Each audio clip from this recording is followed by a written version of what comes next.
Vote দিলেন ত্রিপুরার মুখ্যমন্ত্রী ডাক্তার মানিক সাহা।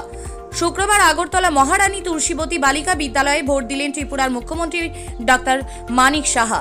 ভোট দিয়ে সংবাদ মাধ্যমকে মুখ্যমন্ত্রী জানিয়েছেন, নির্বাচন কমিশন ভালোভাবেই কাজ করছে, সর্বত্র অবাধ এবং শান্তিপূর্ণভাবে ভোট গ্রহণ চলছে।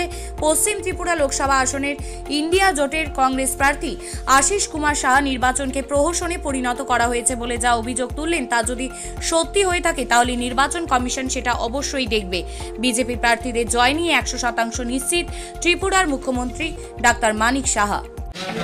এটা তো আমাদের গণতন্ত্রের একটা বড় উৎসব এবং সারা পৃথিবীর মধ্যে ভারতবর্ষের এই ইলেকশন, এটা বলবো যে একটা সাংঘাতিক বিষয়। মানে এখানে সবাই বসে থাকে যে এই উৎসবে অংশগ্রহণ করার জন্য।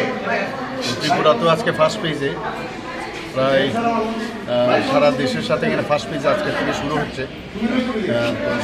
সবাই ভোট যেন প্রপারলি দিতে পারে সেটাই আমি আশা করি এবং শান্তিপূর্ণভাবে ভোট যেন প্রদান করে সেটা আমি সব মানুষের কাছে, সমস্ত ত্রিপুরাবাসীকে আমি আহ্বান রাখি। এখন পর্যন্ত কিরকম জয়ের ব্যাপারে কতটা আশাবাদী বলে মনে করেন? নির্বাচন তো 26-এ হবে, পূর্বে আমি যাব। এখন দুটো আসনে নির্বাচন হচ্ছে, বলেছে এখন এখানে বসে তো এটা বলা যাবে না কিছু।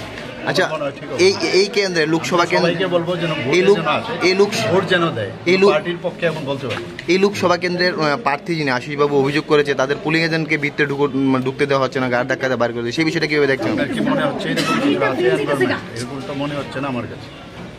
এরকম হওয়াটা তো হওয়া উচিত নয়। পরিষ্কার যদি হয়ে থাকে তাহলে আপনার হয়ে থাকলে নির্বাচন কমিশন এটার ব্যবস্থা নেবে। ত্রিপুরা আসনের নিরাপত্তা ব্যবস্থা এবং সামগ্রিক ইলেকশন কমিশন তো ভালোভাবেই কাজ করছে। ওনারা তো প্রতিশ্রুতি দিয়েছে যে শান্তিপূর্ণভাবে এখানে ভোট হবে। আমরাও আমাদের যারা অনুগামীরা আছে ওনাদেরকেও আমরা বলেছি যে কোনো অবস্থায় যেন অশান্তির বাতাবরণ না হয় এবং শান্তিপূর্ণভাবে। এর আগে 2023-এ আপনারা দেখেছেন হয়েছে, এবারও আশা করি সেইভাবেই ভোট প্রদান এখানে সবাই করতে পারবে, এখানে সমস্যা হওয়ার কারণ নেই। কিছুক্ষণ আগে আশিস কুমার সাহা অভিযোগ করেছেন যে রাজ্যে ভোটকে প্রহসনে পরিণত করা হয়েছে, কি বলবেন আপনি? না, এখানে আরও কয়েকজন সাংবাদিক আমাকে এই প্রশ্নটা করেছিলেন। ওদের কাছে তো আর কোনো কিছু নেই, এইগুলোই বলবে এখন। আর এগুলো না হওয়াটাই উচিত, কিন্তু আমার মনে হয় না এই ধরনের বাতাবরণ এখানে আছে এবং এটা না হলেই ভালো। আর হলে তো নিশ্চয়ই এগুলো তো ইলেকশন কমিশন দেখবে, এগুলো নিশ্চয়ই দেখবে, দেখা উচিত। জয় নিয়ে কতটা আশাবাদী আপনারা? তো আগে বলেছি, কতবার ভাষণ টাষণ দিয়েছে। এখন এখানে ভোটের এই কেন্দ্রে এসে এটা বলা যাবে না, এখন আমার মনে হয় না বলার ঠিক হবে। একজন বিজেপি কার্যকর্তা হিসেবে আপনার ওপিনিয়ন কি বলছে, মানে কতটা জয়ের ব্যবধান হতে পারে? ব্যবধান তো এখানে কার্যকর্তা, আচ্ছা এখানে তো ভোটার হিসাবে এসছে। ভোটার হিসেবে আপনার ওপিনিয়ন কি বলছে? ভোটার হিসেবে আমি ভোট প্রদান করেছি।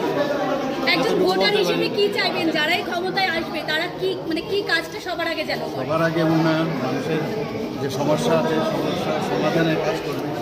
আর উন্নয়ন হচ্ছে প্রাধান্য আমাদের এবং সবাইকে নিয়ে সবার উন্নয়নের চিন্তা করবে। সব শ্রেণী, সব বর্গের তাদের উন্নয়ন যেন হয়, মানুষ যেন হাসি খুশি থাকতে পারে। স্যার, এখনো ভোট কমপ্লিট হয়নি, 5টা পর্যন্ত চলবে। কি মেসেজ থাকবে লাস্ট মেসেজ? স্যার, এখনো ভোট চলছে, 5টা পর্যন্ত চলবে। স্যার, লাস্ট মেসেজ কি থাকবে আপনার? শান্তিপূর্ণভাবে যেন ভোট হয়, কারণ গণতন্ত্রের সবচেয়ে বড় বিষয় সেটা হচ্ছে মানে এই ভোট প্রদান।